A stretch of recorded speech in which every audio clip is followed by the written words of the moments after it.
नमस्कार, welcome to everyone. तो स्वागत है आपका मेरे एक नए ब्लॉग में, जहां हम उत्तराखंड की सुंदर वादियों में आपको लेकर जाएंगे।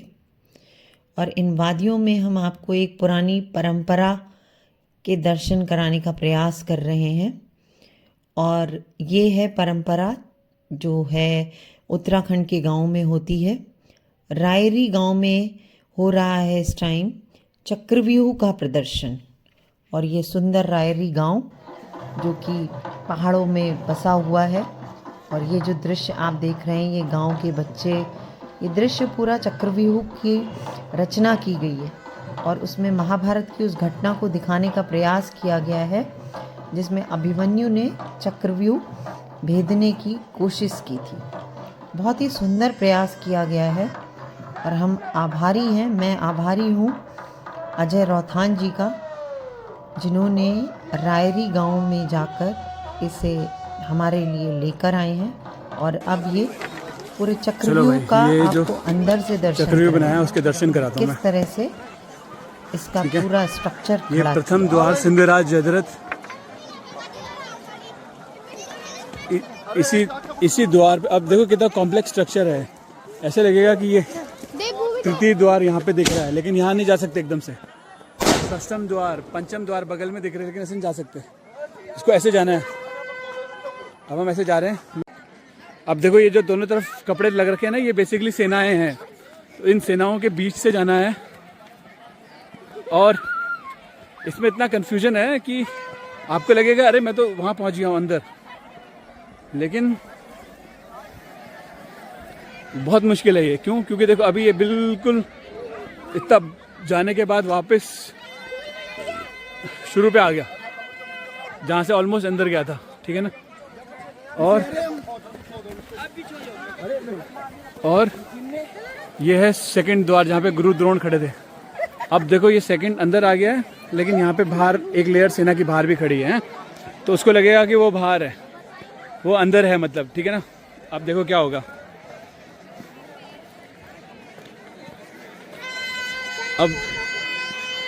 अब ये देखो इसको देखो यहाँ से। अब ये सभी बच्चे खेल रहे हैं यहाँ पे।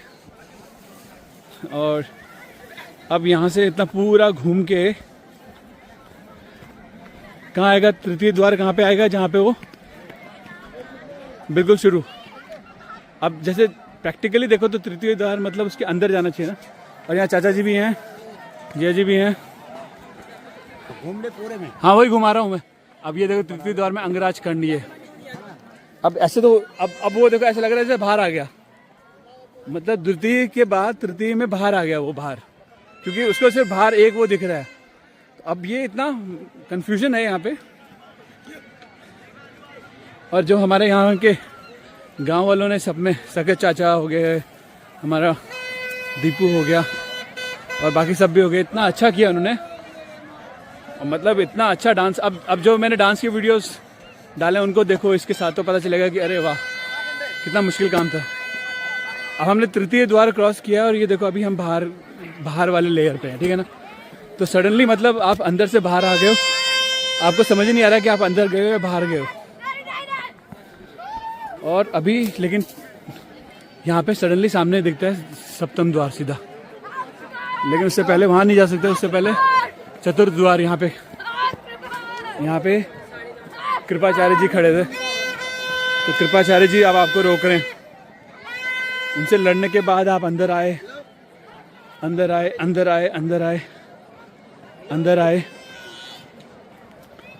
देखो अभी वहाँ से देखोगे अगर आप, तो 1 2 3 4 लेयर एकदम से अंदर आ गए। कहाँ बाहर थे आप और कहाँ सडनली 4th लेयर के इनसाइड आ गए आप।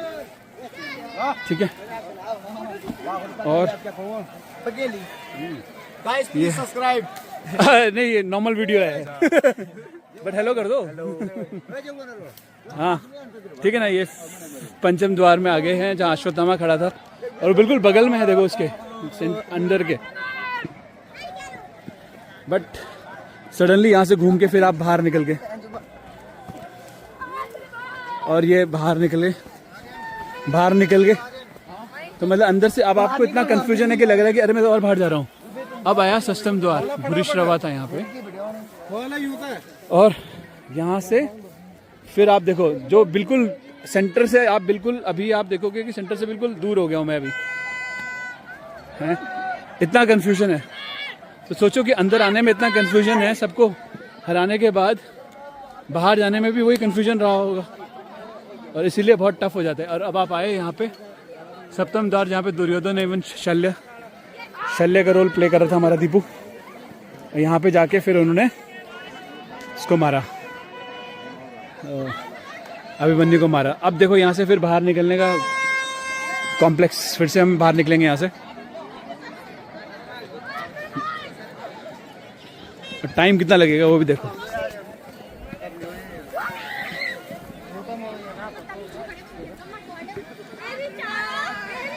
तो ये इन्होंने जिन्होंने बनाया है, इतना फाइन बनाया है, मतलब कितना अच्छा बनाया है, देखते रहो। हैं और ये लोग आज दिन भर इसके अंदर दौड़ रहे थे। मस्त यार, मस्त। अभी देखो यहाँ पे ऐसे लगता है सडनली हम वापस आ गए।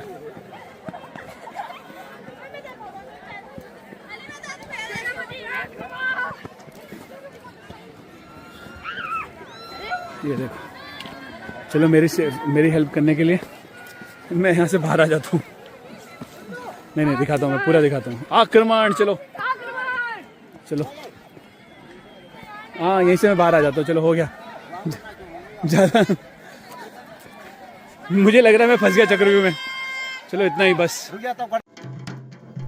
बहुत ही सुंदर तरीके से अजय ने हमें सब कुछ चक्रव्यूह के बारे में बताया। और ये देखिए, चक्रव्यूह के अंदर कौरवों की सेना अभिमन्यु को रोकने का पूर्ण प्रयास करते हुए, साथ ही साथ बहुत ही सुंदर लग रहा है सभी कुछ। पहाड़ों की ठंडक, आसपास का दृश्य। हम सभी ने बचपन में रामलीला खूब देखी होगी, मैंने तो बहुत देखी है और बहुत मज़ा आता था उसमें। पर आजकल शहरों में बच्चों को ये सब देख पाना थोड़ा मुश्किल हो गया है, या बोलें कि इंटरेस्ट भी बहुत कम हो गया है। ये बहुत ही सुंदर प्रयास है बच्चों को अपनी संस्कृति के बारे में बताने का, जिनके बारे में वो सुनते आए हैं उनका कुछ अभिनय, कुछ जीवन के बारे में जानकारी वो दे पाते हैं इन कार्यक्रमों के जरिए। तो ये बहुत ही सुंदर प्रयास है। ये देखिए किस प्रकार से कौरवों के गुरु द्रोणाचार्य, बाकी सभी अपना अपना किरदार बहुत बखूबी निभा रहे हैं। ये गुरुजी कौरवों को कुछ समझाते हुए, कौरव सेना को। और अभिमन्यु तो बहुत ही कम उम्र में वीर गति को प्राप्त हो गए, लेकिन सदियों तक उनकी वीरता की गाथा गाई जाएगी, क्योंकि उन्होंने जो काम किया है वो अतुलनीय है। ये देखिए, बहुत ही बढ़िया। गांव के लोग पूरे उत्साह के साथ ये अभिनव देख रहे हैं, पूरे दृश्य को।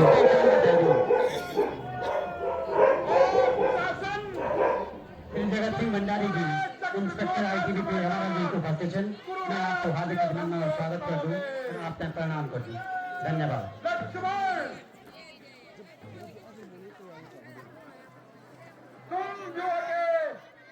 पंचम द्वार पर रहोगे,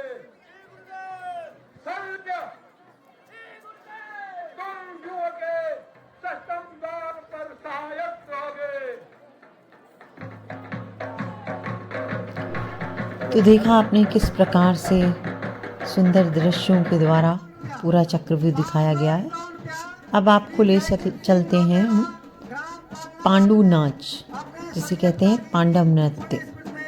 ये उत्तराखंड में बहुत ही सुंदर तरीके से किया जाता है और सब एक रिदम में, बहुत ही हल्के एक पारंपरिक संगीत के साथ अपने नृत्य का प्रदर्शन कर रहे हैं।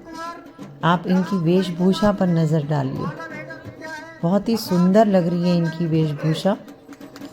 और ये गांव के सभी लोग हैं यहाँ पर, और आगे आगे आप देखिएगा कि कितने सुंदर तरीके से इन्होंने अपने नृत्य को दिखाया है और इस नृत्य का आप आनंद लें। भगवान इनकी मनोकामनाएं पूर्ण करे। 501 रुपया श्री बलवंत सिंह भंडारी ग्राम पंचायत वालों ने अपने संपूर्ण परिवार की ओर से पांडव भेंट अर्पित किया है। भगवान इनकी मनोकामनाएं पूर्ण करे। मैं सभी दानीदाताओं का हार्दिक दिल से अपनी मंडली की तरफ से, ग्राम सभा की तरफ से हार्दिक अभिनंदन करता हूँ। धन्यवाद।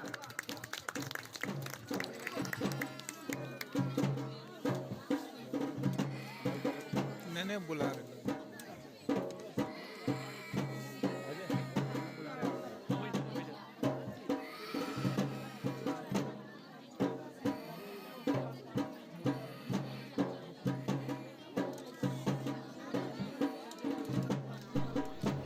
इस पांडव नृत्य का उत्तराखंड में बहुत महत्व है और इतना ही नहीं, इसको देखने के लिए दूर दूर से लोग, विदेशी लोग तक यहाँ पर आते हैं।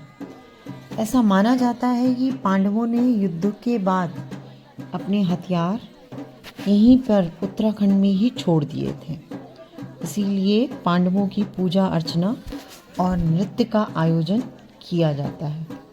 वैसे भी पांडवों का उत्तराखंड से बहुत गहरा रिश्ता है। आप सभी को शायद पता होगा कि बद्रीनाथ जी के पास जो स्वर्ग रोहण के लिए एक सीढ़ी जा रही है, कहते हैं वहीं से पांडव स्वर्ग के लिए प्रस्थान कर रहे थे। और पांडव नृत्य समाप्त होने के बाद ही यहाँ के किसान अपने खेतों में धान की कटाई करते हैं। तो चलिए आप चलते हैं ओमकारेश्वर, जहाँ केदारनाथ जी शीतकाल में हम हैं बाबा ओमकारेश्वरनाथ मंदिर में। ये वही जगह है जहाँ पे सर्दियों में बाबा केदार की डोली लाई जाती है, यहाँ पे रहती है वो पूरे टाइम पे। अभी हम जस्ट उनके दर्शन करके आए हैं। भगवान जी की कृपा बनी रहे सब पे। ये है पूरा मंदिर। अगर आपको ये वीडियो अच्छा लगा है तो चैनल को सब्सक्राइब और वीडियो को लाइक ज़रूर करें। थैंक यू, धन्यवाद।